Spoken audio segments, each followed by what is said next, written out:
Bemorimiz qo'lida ekzemasi bilan keldi.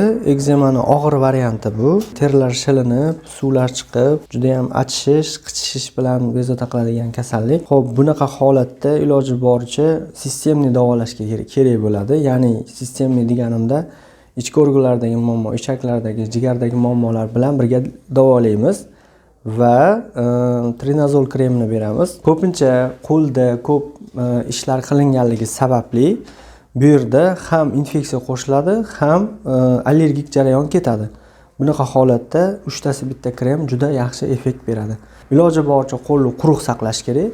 Kremni quruq teriga yupqa qilib 2 mahal surish effektli bo'ladi. Bunaqa og'ir holatda 1 oy davomida krem bersak maqsadga muvofiq bo'ladi. 20 kundan keyingi holat bu. Trinazolni surganlar hali ozgina toshmalari bor. Lekin effekti 70-80% holatda yaxshi.